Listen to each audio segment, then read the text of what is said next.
Good afternoon, and welcome to the City Club of Portland's Friday Forum. Today is Friday, February 3rd, and I'd like to welcome you all here to the state's premier civic affairs event. I'm Melody Rose, the president of City Club, and I'd like to welcome all of our guests. Those of you who have joined us today at the Governor Hotel, and of course those of you listening on OPB or KBPS radio, and those watching on Portland Community Media's CityNet 30. Today, we welcome Multnomah County District Attorney Mike Schrunk, who will offer insights gained from some 30 years in office. But first, some announcements. To kick off our program, I'd like to offer a warm welcome to City Club's newest members, James Trujillo, who is the Senior Manager of Human Resources at the Port of Portland, and John Ekman, Executive Director of the Auxiliary Services at Portland State University. If you'd please stand and let us welcome you here with us today.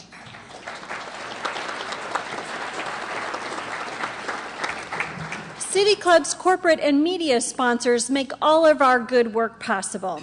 I'd like to thank our generous media partners, including Oregon Business Magazine. I'd also like to extend our deep appreciation to this quarter's Friday Forum corporate sponsors, the Bank of the Cascades, Miller Nash, Perkins Coie, Stoll Reeves, and The Standard. We're very grateful for your support, and we couldn't do this good work without you. Thank you. There's always room for new partnerships, so if your company or firm is interested in corporate sponsorship, please do see our colleagues at the back of the room for sponsorship opportunities. In addition to Friday Forum, City Club hosts a number of events throughout our community. The Agora Committee, in partnership with 15 other organizations, including the Chalkboard Project and Stand for Children, is very pleased to offer the film series, Schools Making a Difference. This series highlights how schools and communities can work together with a clear vision and heroic efforts to attain amazing results. This coming Wednesday, February 8th, Agora will present 2 Million Minutes, in which filmmaker Robert Compton follows students in each of 3 countries, the United States, China, and India, and learn how they spend their high school years. For more information on this and other activities, please see our website, pdxcityclub.org. And following today's talk, we'll be welcoming City Club members to the microphone for our traditional Q&A session with the speaker. In addition, we invite all audience members to find the index cards located on your tables, and you may write questions on those. During the board host question, I'll ask you to raise those cards for the staff to collect. They will bring them to me, and they will enrich our dialogue with the speaker. And now to our program. During Mike Schrunk's 30-year career as Multnomah County's district attorney, both Portland and the nation have experienced dramatic changes in criminal activity. When he first assumed office, violent crimes were on a steep climb. Since the 1990s, however, crime rates have reversed, creating one of the safest eras in decades. Today, our speaker will discuss the impact that social policy, corrections theory, and drug use, as well as a series of voter-approved ballot measures, have had on crime patterns here in Portland and across the county. Mike Schrunk has held the office of District Attorney in Multnomah County since 1981. There, he and his staff review and open more than 20,000 cases annually.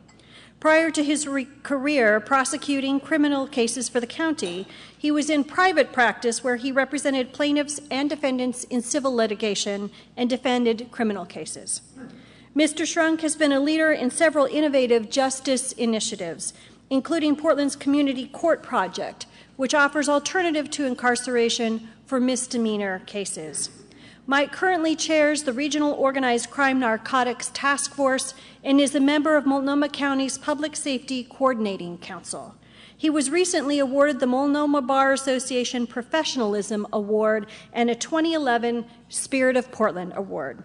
And with that, please join me in welcoming our speaker, Mike Schrunk.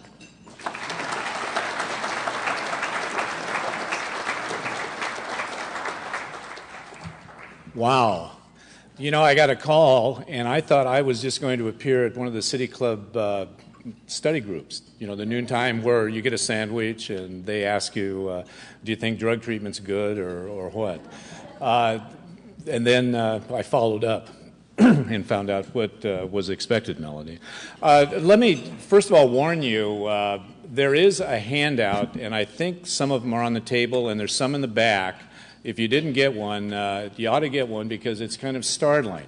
Because I want to talk about what's going on, kind of where we've been. It's kind of interesting. I've been your DA since 1981. I lived in the community, and most of you, I know a lot of you out here. I grew up in St. John's, ran away in the 60s for a while, and came back, and have been here since. And I really love Portland, and I'm a big fan of what the City Club does, although I don't always agree with your positions on ballot measures.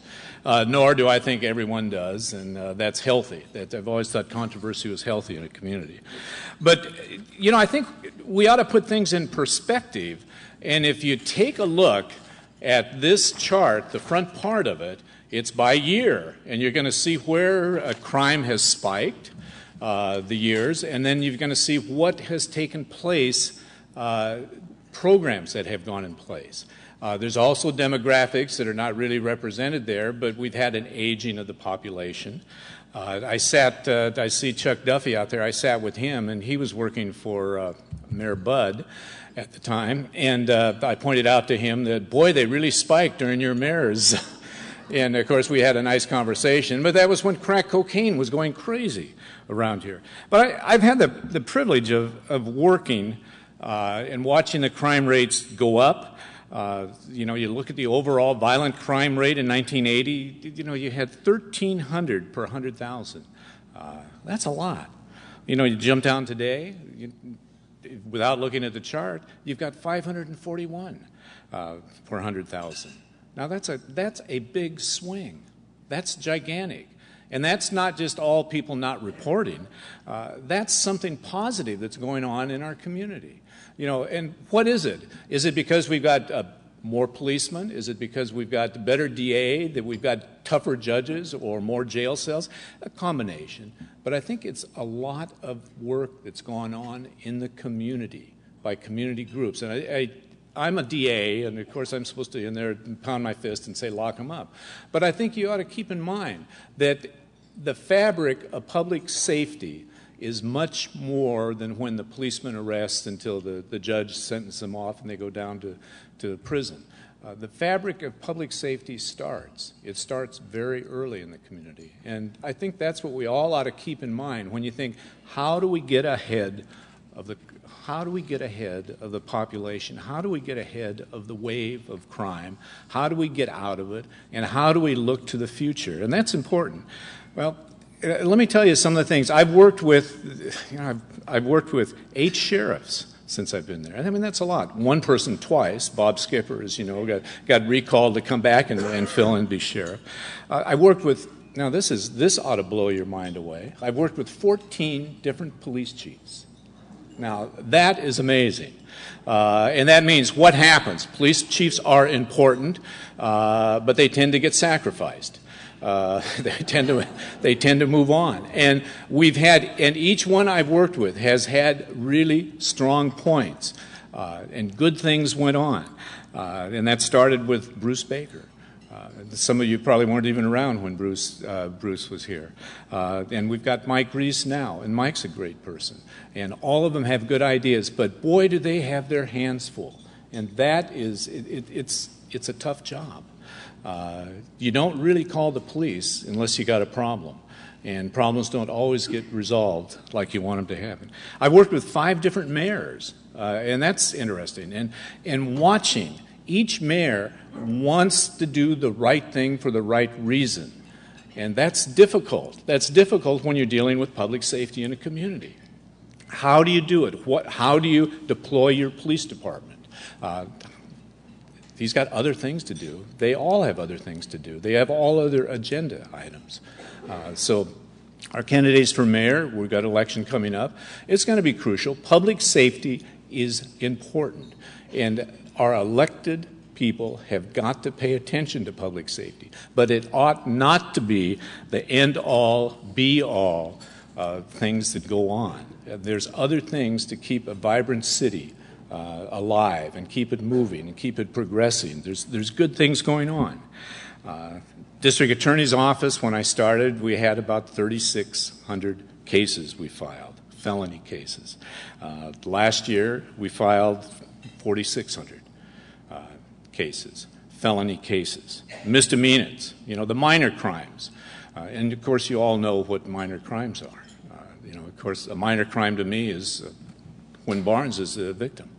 But by gosh, they break in my garage and steal my lawnmower, and that's a major crime, and I'm going to be slamming my fist down. I want that sheriff, I want the police chief, and I want everyone out there taking care of it.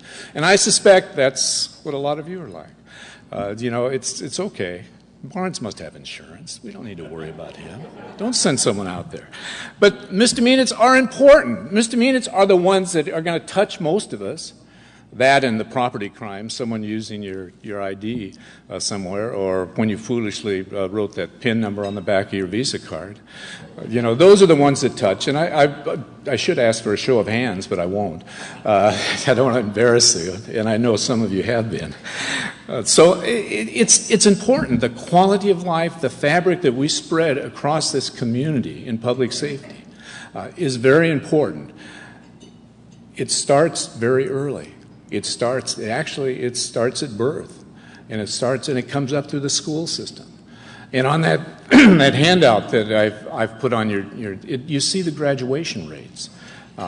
We've got to work on that graduation rates. We've got to work on that completion rates.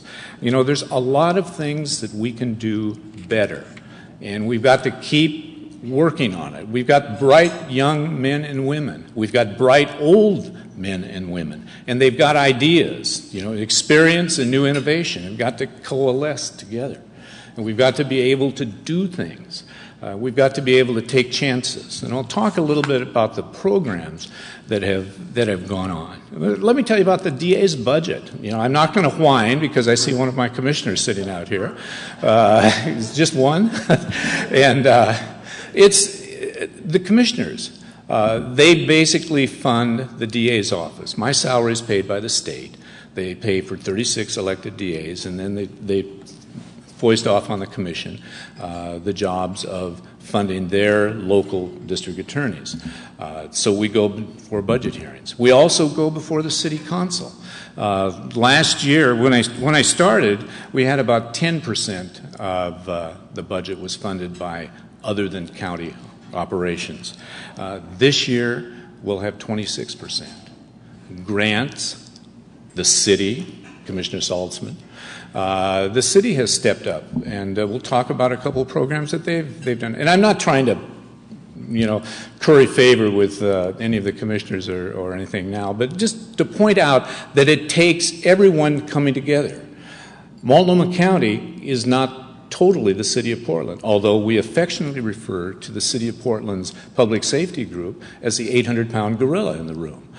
They do produce more cases than Troutdale, than Corbett, than Gresham, then Fairview, although, as you read the paper, we've got stuff going on in Fairview now that's going before a grand jury, and we've got stuff going on just about everywhere that goes in front of a grand jury.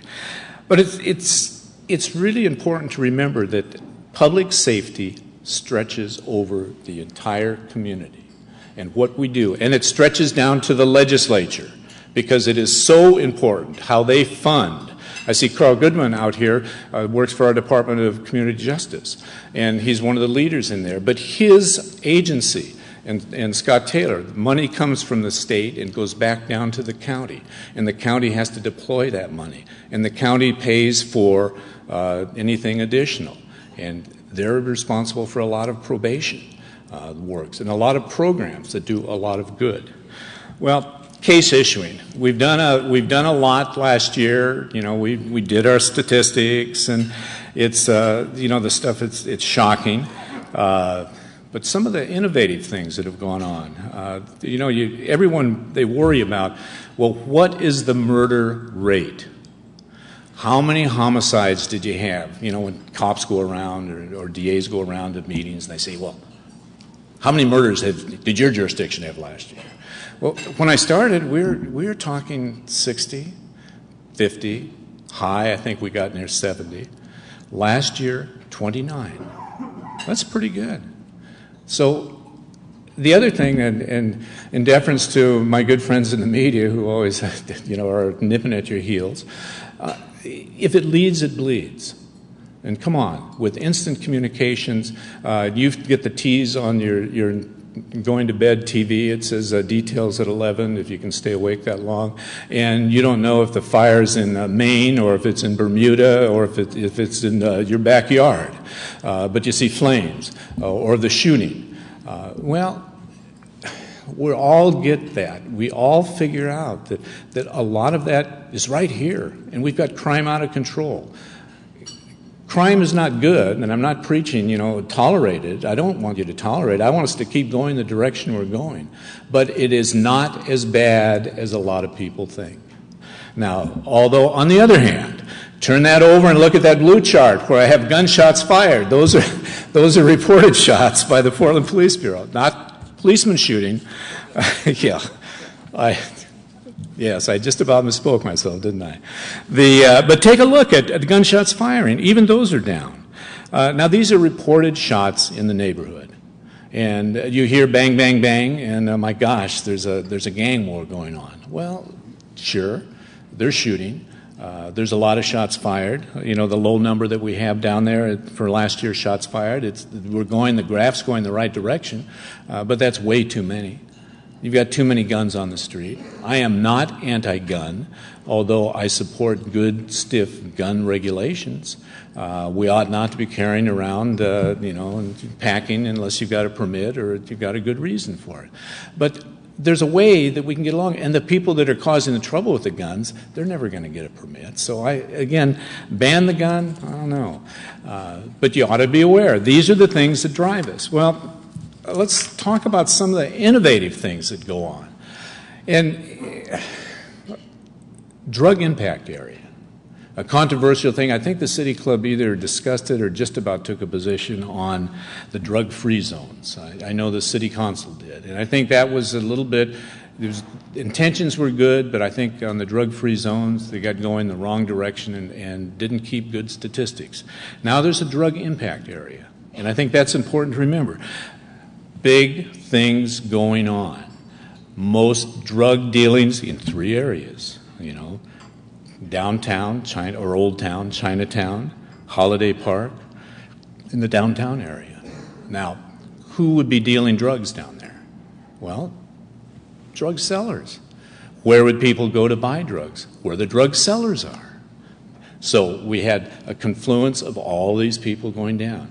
Police studied it. They worked together, they worked with the City Council, and they passed a drug impact area. People are arrested, then people are prohibited from going back down there as a condition of their probation. We're not locking a lot of people up for petty drug dealing and petty possession, small possessions. So they're working together with the Department of Community Justice, working with the City Police Bureau, our office, and the courts. And the courts recognize that. So what have we found? Well, it's kind of interesting. You find that most of the drug dealers didn't live down there. Can you imagine that? But they set up shop down there. And an awful lot of the drug buyers didn't live down there, but they were drawing like a moth towards a light bulb. So we're making some inroads. Drug arrests have gone down in that area. Drug usage, drug reports on the street. That's interesting. We started, what do you do about drugs? And there's probably, again, no show of hands, because I'd have to raise mine too. Everyone knows someone. You've got a favorite niece, nephew, maybe son, maybe brother, maybe colleague at work, who's got wrapped around the axles because of drugs. Well, Harl Haas, and Harl's not here, but Harl is a retired judge, got on his high horse about this and brought together Jim Hennings, the public defender, and I, and wanted to do something, wanted to create a drug court. He'd heard about something going on down by some crazy woman down in Florida. I think you probably know who I'm talking about. Janet, what's her name? Janet Reno is a wonderful woman. But she was the DA. She was the state's attorney down there, and she started a drug court. So Judge Haas goes down there and comes back, and we were the 3rd in the nation to do a drug court. And basically what it is you bring people in, they're arrested, they bring it in, and you give them some choices. Melody, we caught her with a purse full of pills.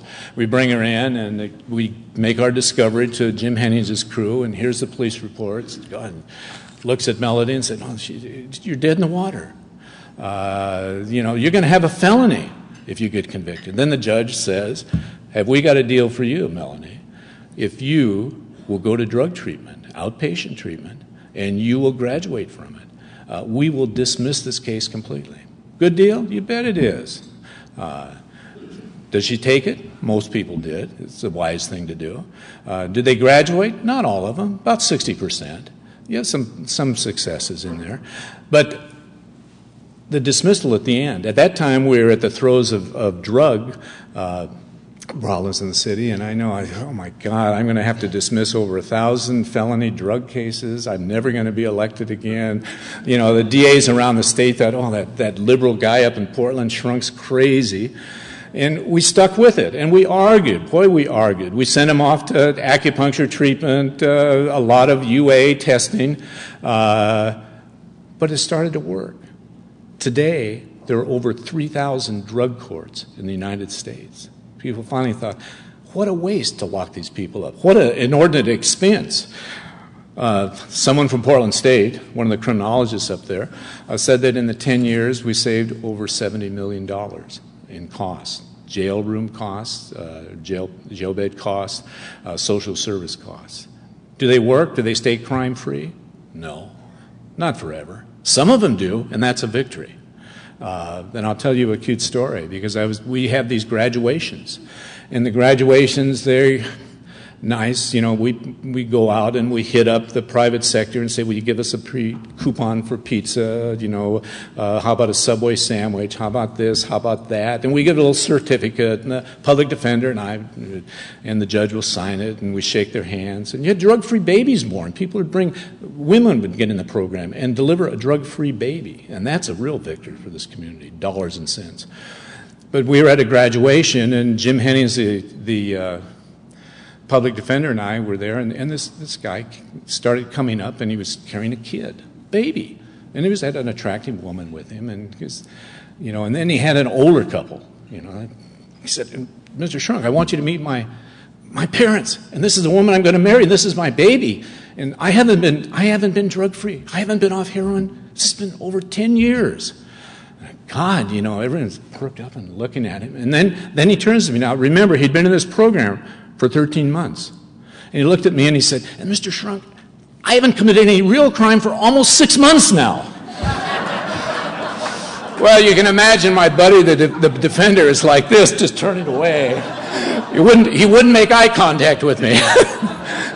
But, okay, if the police would have caught him, he would have been arrested and he would have been booted from the program, and we would have had another jail bed filled. Okay, we didn't catch him.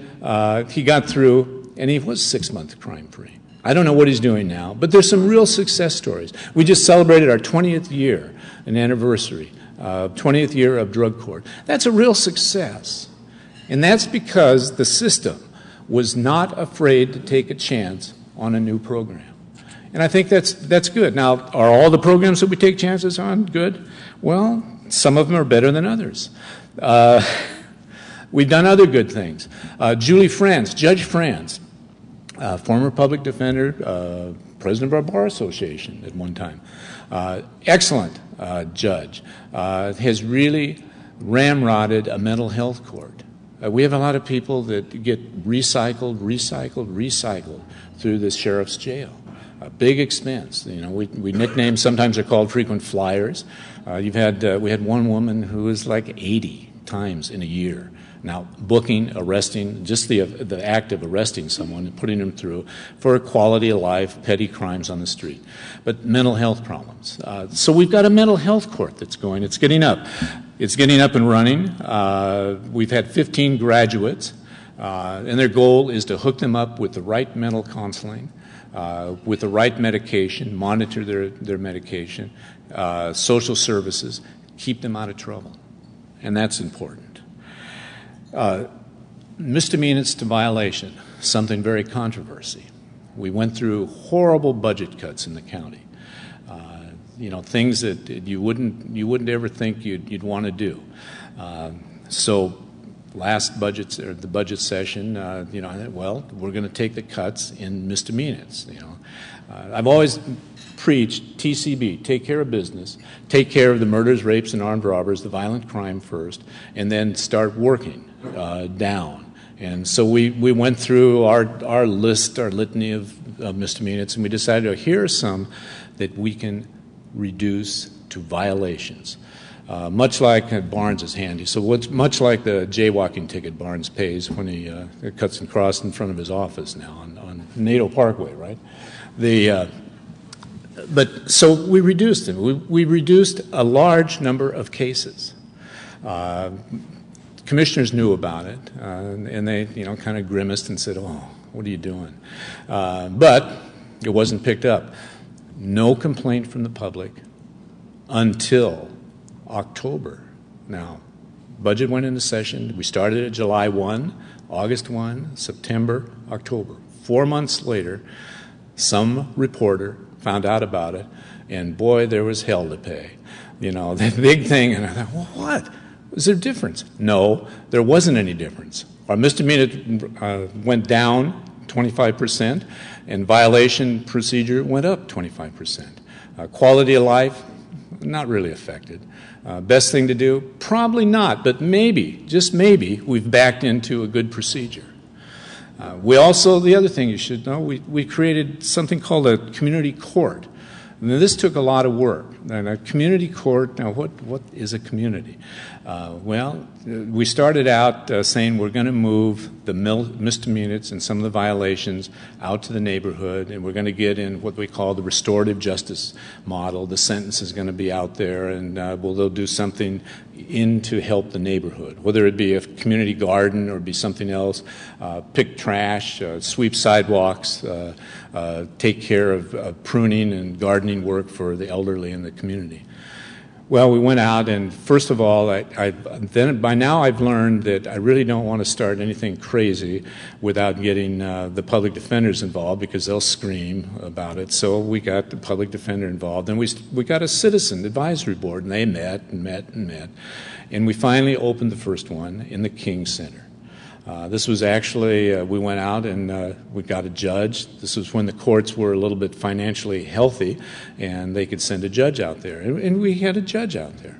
And actually they had to take recess, or they had to take a court recess during school recess out at the school because it got too noisy.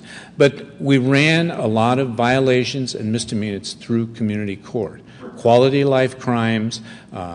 For a while, the police were a little bit antsy about that. What's this? They're not really going downtown and get booked and thrown in. We had good work. And then we had people, we opened up one at the Brentwood Darlington Community Center. Same thing. The community paid attention. It dealt with crimes in the community. Those were good things. We opened up one in Gresham, a docket. Now with the court's budget cuts, we've had to contract, and we have one in Gresham and one that's called the West Side Community Court, the violation court that we run downtown in the Justice Center. The others have collapsed because of lack of funding and resources. Hopefully we'll get things like that back. And I think that gets you at the low end, and that gets people a way out of the public safety system early on. The one thing we learned about community court, a very needful population. This was a very good place for outsourcing people that need mental health, that need DHS services, that just need medical services. So we asked the social service people to come out and have a staff there and to lend a hand. And we hooked up a lot of people. Well, what really happened is we cut down a lot of the frequent flyers that were continually getting arrested, moved, booked in, cycled, released, because nothing was going to happen to them, and you can't afford to do much with them. And if you want to say can't afford to do much with them, take a look at the cost of jail cells that I put on the back of that handout. I know I jump back and forth on you, but I think it's worth when we get to there. If you want to look at what it costs, a prison bed is $93 a day. And then a jail bed here for us is $179 a day. Now, why does the county cost more? Because it's harder to run a county jail. Because you've got to keep moving them back and forth in and out of court, and they get the fresh population that have a lot of needs, mental health watch, suicide watch, right away. Not that the prisons don't do those, but in prisons you're going to be over at Snake River, or you're going to be at MCRC out here, you're going to be there at Coffee Creek, you're going to be there for a long time. You don't have to move, you don't have to make court appearances, so it's a lot cheaper to your total cost. But that's your jail cost. So we're trying to take a look at how do we preserve, how do we take care of a criminal population, a population that maybe they're not a criminal population, but a population of individual citizens that violate the law? What do we do, and how do we still leave room to take care of business, the murderers, rapists, and armed robbers? How do we slam those people? Those are the ones you want off the street. And we want them off the street, and I venture if we took a vote in here, you would want them off the street too. Is that good? Is that bad? Well, a lot of things have happened during this time. Multi-agency task forces. These are important. Finally, we get the proprietary interest out of there, and we decide we're growing. As you know, Portland and Gresham are together, 182nd or 162nd. They split the sides of the street. You got Fairview out there. You've got Troutdale out there. You've got the county sheriffs. It's got an enforcement group. And so all together, working together, pooling resources, pooling skills, and working together in multi-agency task forces. We've done it in this community, and it really has made a difference. You get better street information. You get better feedback from citizens. If you pick up someone from Gresham, but they've got a brother in Portland, and you get everything together, and they start working the case together, and they trade contacts, they trade things, they trade expertise. So you've got a lot of good things going on. We no longer are rural pockets. The berry fields that used to be between Gresham and Portland, where I think there's a couple people as old as I am here, used to pick beans and berries out in there. Well, they're built up, as you know. We've got Max. You read in the paper about Max and the horrible crime rate. Max is one of the safest public transportation systems we've got in the country if you look at crimes on Max. But yet, we've got some problems there. We've got a full-time deputy district attorney. I told you that we're funded by other people, too. We have a deputy district attorney that works exclusively with the TriMet transit people. Cameras are doing wonders for us out there. Cameras on the platforms. You'd be amazed if you'd look at those videos of what goes on the platforms and on some of the trains. You wouldn't believe it until they started putting cameras on it, and now we can file charges, and we do, and people know, and there's still a lot of work to do on our transit system, but we're doing it. It's going to happen. Okay, we've really done well with all these projects going back and forth. Now what? Well, ain't going to lock people up forever. They're going to be out there. Things are going to happen, and they're going to come back to that community. And I think that's another thing we've got to pay attention to, and that is reentry. How are we bringing these men and women back into the community, and what are we going to do with them? And what are they going to do for us?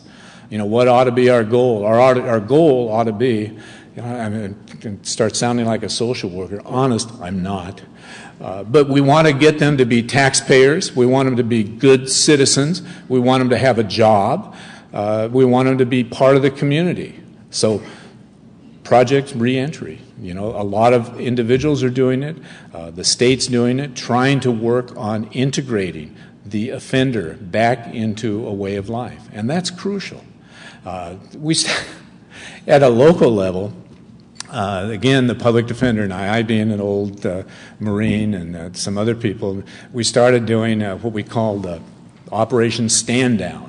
And we do it once a summer. We did it out at Delta Park, and we get all the old vets, and we'd get tents put out there, and we'd bring people out there, and we'd hook them up with social services, and we'd run warrant checks on them and try and clean up the warrants for them.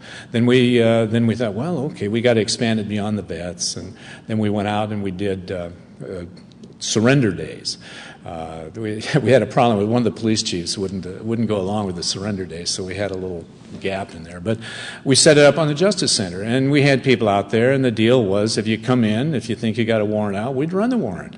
And if you had a warrant, we'd hook you up with a defense attorney, but we wouldn't, we thought, well, okay, what if we get someone really serious? Are we going to arrest him on the spot? And boy, I held my breath on that. And I said, no, we're not. If they come in and check their warrant, we're going to just counsel the hell out of them. We're going to get them with an attorney that's going to try and bring them in. And we got one person that's actually a serious crime, a sex crime. And he showed up the next day and surrendered in court. So we had surrender day. Then we started doing a little bit of this. And then we started a program. And I look around here, I don't see it. Some of you probably know Roy J. Roy got involved in this. Roy is a salesman. We had Project Clean Slate. I see someone chuckling down here. Have you dealt business with him? He's probably got a dozen different businesses around town. But he got involved, the African American Chamber of Commerce. And so he started, well, you got to advertise this thing. You got to advertise this thing. And okay. So we lined up the people, and we thought, well, we got to have a different site. We can't have it in the Justice Center or the courthouse. So PCC, Portland Community College. And we went out and talked to them, and then we thought, he kept saying, you're gonna get hundreds. You're gonna get hundreds when we do this.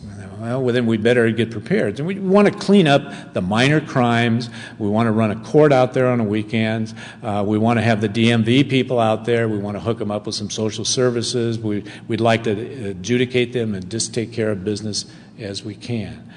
So we advertised it. Probably the right thing to do, but it was beyond belief. We had over 3,000 people show up. We asked for pre-registration, and that was scary because, I volunteered our office. I see Joey Stewart out there.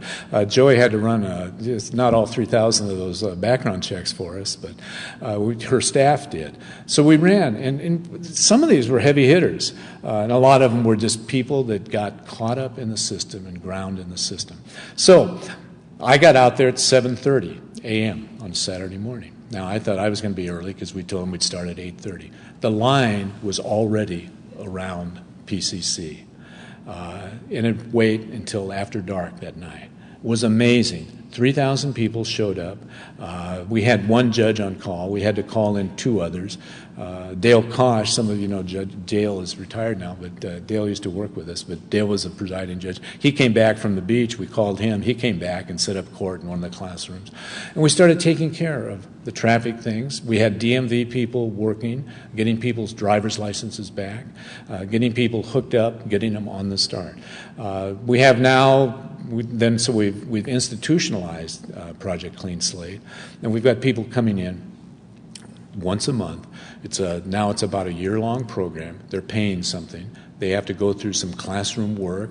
Actually, you've had your PIO, Lieutenant King from the Portland Police Bureau, teaching a class on getting along with police officers.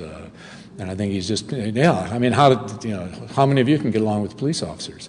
But I mean, we'd run it in 602, the old county commission meeting room. It's an auditorium.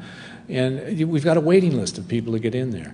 And we try and get them to do alternative community service. We give them credit on their fines.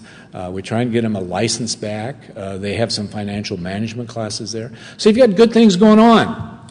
Well, I'm going to get in trouble here, but let me talk about some things that I've learned. We are all connected at the hip in some way. When I say all of us, I'm thinking of all of the public safety partners. And so we need to work together. But the thing most important, and I discharged or participated in the discharge of a grand jury earlier this morning, and I always tell these people, the criminal justice system is too damn important to be left to just the professionals. It needs fresh eyes, it needs fresh ears, it needs oversight. Because not the professionals are bad, but we tend to talk to each other. and that's dangerous. And that's dangerous. We need fresh ideas. And I think that's kind of a charge that I'd like to give to all of you and to the City Club. When you pick on your topics that you're going to work on, you don't want everyone to agree with you. You certainly no one ever has always agreed with you. But you want to have citizenry involved. You want to have people involved that can give you fresh perspective. And it's a good check. And controversy is not bad. Funding is different. The courts are funded by the legislature. The public defender is funded now, the Salem. I'm funded by a number of different people. For a while I was really hitting lucky with the grant business, but the federal government, any of our federal friends here, you've stopped printing money basically, so we can't get that anymore, or we get very little of it. You've got the city, the several cities, and you've got the county, and you've got the legislature. So you've got a bunch of different funding organizations. And you've got a bunch of different professional public safety organizations that are in silos. We've got to break down those silos. We can get together on an awful lot of the things that we want to do. And there are times when we're going to have to put our hands around each other's throats and shake them. But that's going to be very few. It's not going to be systemic forever. And out of that conflict is going to come good results. And we've got to be able to do that and then pick it up and carry on. Data. In the 30-plus years, 32 years that I've been doing this, we have the best data that we've ever had. We need to keep pushing the envelope on data. Mapping, crime mapping. Portland Police Bureau has some great crime mapping. Multnomah County has a DSSJ, a decision support system. We got our initial funding out of that when we tried to build Wapato. We carved a little bit out for IT, and the commissioners let us run with a DSSJ system. So we can tell a lot of things. And now we need good analysts. We need people that tell, we've got all this data, now what's it mean? And what can we do with it? Can we take chances with populations? And I think we've got to take chances. And we've got to not guarantee someone that it's going to be bulletproof forever. There's going to be mistakes made. But you've got to be willing. We in the public safety system, we in the community have got to be willing to take a chance. I can go on, and we've got to explore new alliances, new ways of doing business. We're doing okay time-wise? Just about there, she says. Okay. We've got to get our act together, and I think together all of us can do a good job. I'm pleased. I've been blessed with really an exciting group of men and women that have worked in the DA's office. I started out, there were about 49 lawyers. Today we have 75, but I've had a high of 110 when the federal government was really cranking that printing press, and we were running a lot of different programs. I've tried to develop a career pattern for people. We've had specialties within the office, from property crimes to domestic violence, just exciting things going on in the office, and good training. I think I've got, I don't know if this is well, I'll tell you, I think you're going to have an opportunity to elect a very good person that's going to take my place.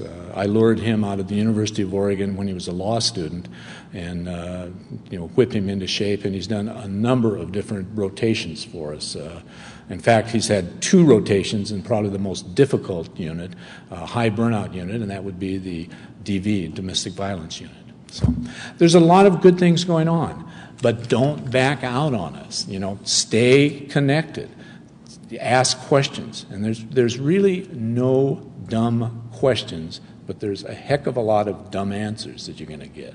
So I count on you out there to ferret that out and to stay with it, and together we will have a good public safety system, and it'll continue. And that chart that I've handed out to you will continue the downsweep. Never perfect. There'll be mistakes. And we can't afford to make mistakes. So that's it. Thank you. Now, questions?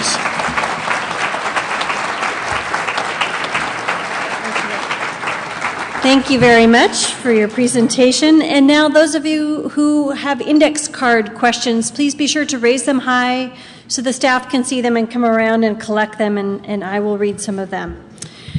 The first question for our speaker, as always, comes from our Friday Forum host, who today is Barnes Ellis. Barnes is a recently retired partner from the law firm of Stoll Reeves, and he is the general counsel to Mercy Corps. He's also a member of our Board of Governors.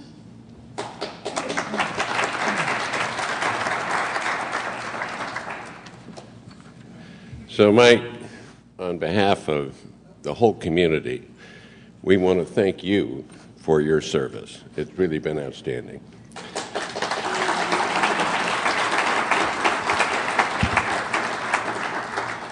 So my question is this.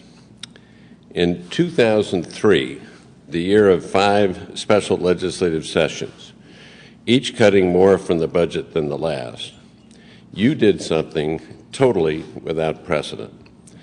As the lead prosecutor for the state's largest district, you went to Salem and testified before the Joint Ways and Means Committee, advocating for a budget increase for the state's public defense system.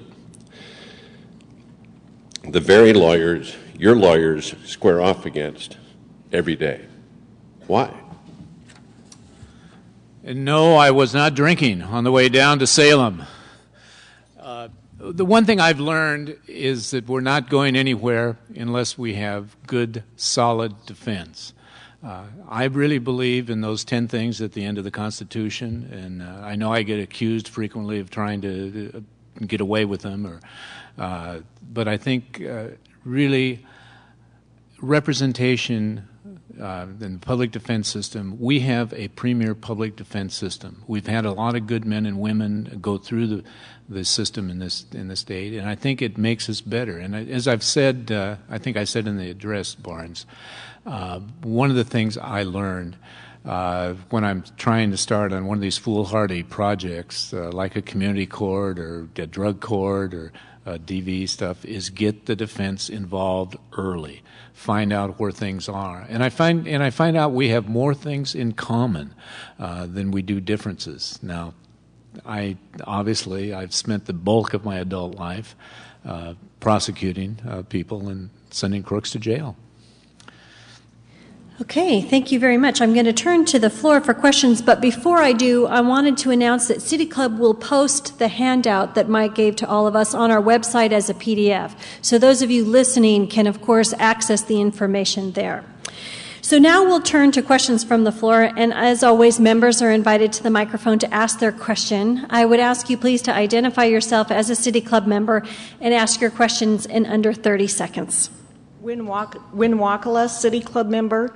I'm very impressed with the program you have that places DA assistants out in the precincts.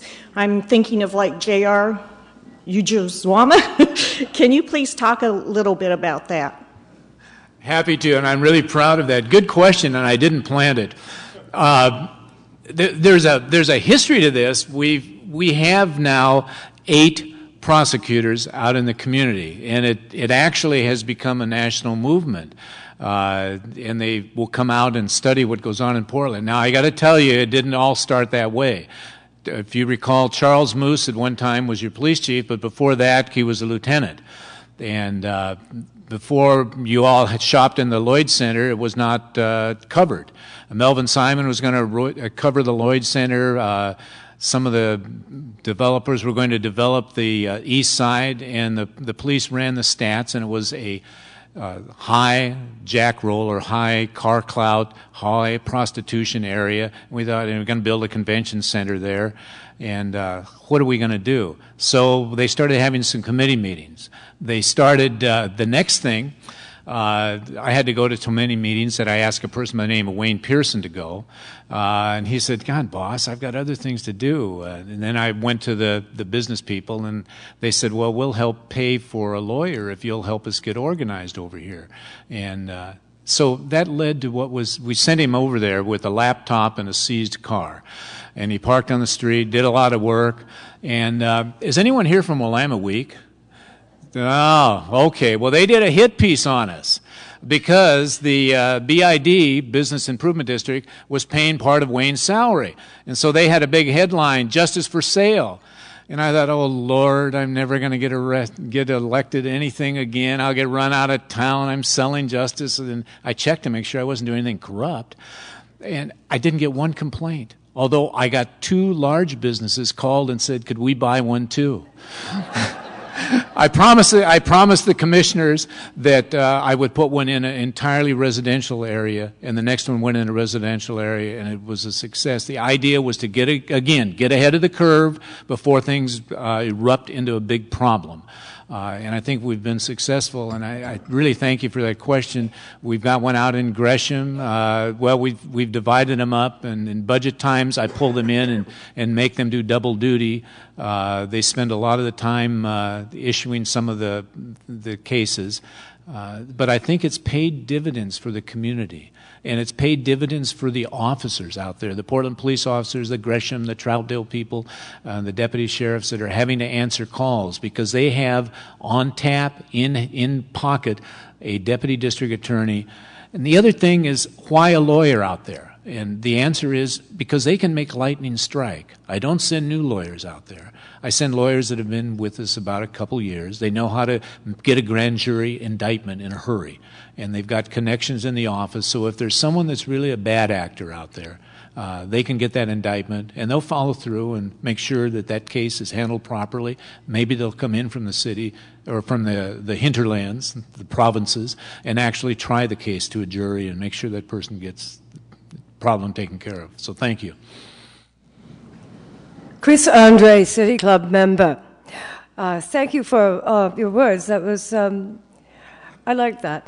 My question is, there's a perception amongst communities in Portland that justice is unequally visited upon citizens depending on their socioeconomic level and also whether or not they're members of the police. So the perception being that there's a different set of laws of justice for the policeman, and there's a different set of there's a different form of justice for the very wealthy. How do you see a role for the district attorney in addressing those questions of trust? Good question. Yes, I do see a role. Those of you who followed public records and what's going on with the grand jury system, I think transparency is a key word. Access to public records. As you know, on police shootings, I went down to the legislature and I testified to have all police use of force things recorded. As you know, we don't in the state system, we don't automatically record grand jury matters.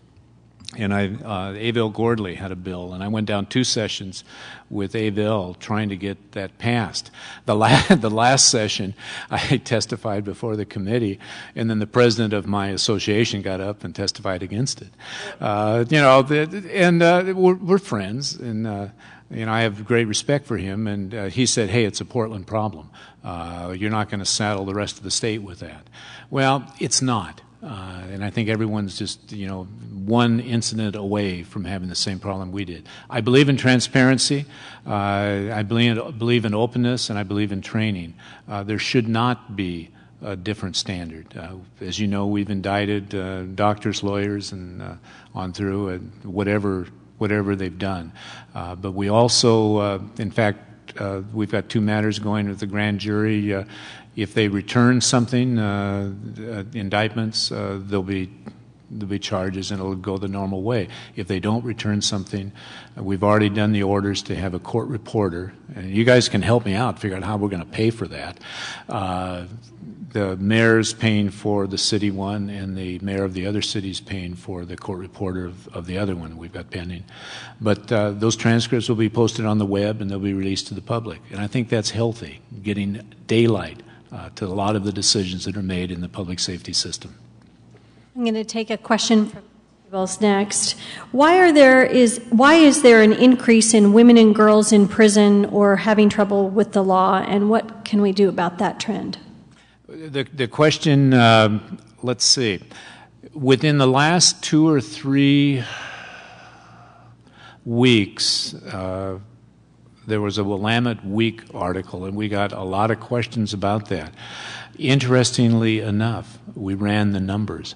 The percentage is almost the same. There has not been an increase. There had been an increase in women in prison. It's been very minimal. Now, the other thing I did, I called the writer, and you'll like this. I also had an irate call from, some of you know this woman, Carol Pope. If you do, Carol started New Beginnings and did just a magnificent job, ex-felon. And she's been a really asset. She's in her health, has health problems now. But I've hooked that writer up with Carol Pope, and I've sent Carol Pope the latest information on the numbers from the prison system, and they're statistically very little difference on that. Okay, thank you. Back to the microphone. Peter Pincel, City Club member. Thank you, Mr. Schrunk, for coming and giving this presentation, first of all. And then I have a question. You mentioned multi-agency task forces, and you've also mentioned Project Clean Slate. And I know from attending the Multnomah County Reentry Council and the Local Public Safety Coordinating Council that there are additional nonprofits and community members that come to the table. And really, I appreciate this graph right here. Do any of the community members and nonprofits, other than Clean Slate, do they also contribute to this trend of decrease in crime rates? Oh, absolutely. That's part of the fabric. Good question, and probably you're jabbing me a little bit for not giving the due to, and Peter, that's fine. I deserve that, because the metropolitan area has a rich history of nonprofits that really make a difference, and they do come to the reentry meetings. They come to all of the meetings. You look at what's going on at Bud Clark Commons. I mentioned Doreen Bender. Better People. All the nonprofits. They go on, and we can name them. I guess my only request would be that they coordinate more and get in sync with the funding stream, and I think we don't want competing nonprofits, but boy, they are really part of the fabric of this community, and this community does have a rich history of working and supporting the nonprofits and developing good leaders in that. Next question. Kurt Webering, member. You mentioned that the DV unit, domestic violence unit, is a high burnout rate, has a high burnout rate. Could you talk a little bit about the trends in domestic violence and promising approaches in prevention? I wish I was more attuned to the prevention part of it. I think prevention starts very early. It starts in the family. It starts in the schools. The people that have a history of bullying in the schools. I mean, you know that. But it is a high burnout area. We've recently, not recently, but we have going a domestic violence diversion program, and there's a criteria for it. It has to be misdemeanant, and the idea is to get ahead of the curve, to get people involved. Will actually dismiss if they go through treatment, but there's no felony conduct or no prior DV incidents. One of the sad things, and I suspect the only time you really read about it is when you read about the homicide, and it's horrible to pull out the social history or the rap sheet of someone, and you'll see that there's been a call, a DV incident. You'll get it from the police units. There'll be a call, no response. There'll be a call, a report taken, but no response, no one filing a charge. There'll be a same person, and ultimately they'll come in, maybe the third or fourth time they'll come in and testify in a grand jury. Then they'll disappear on us, and that's one of the areas, I think, of all the material witness warrants that I've signed off on have been in DV. And I've actually been criticized for bringing a DV victim in on a material witness warrant and forcing testimony. We go through special training to try and make the case. We work with the police officers for observations, how to write a report that maybe we can get along without the victim in trial. And we've got some convictions without a victim there, as long as there's other witnesses that can witness what goes on.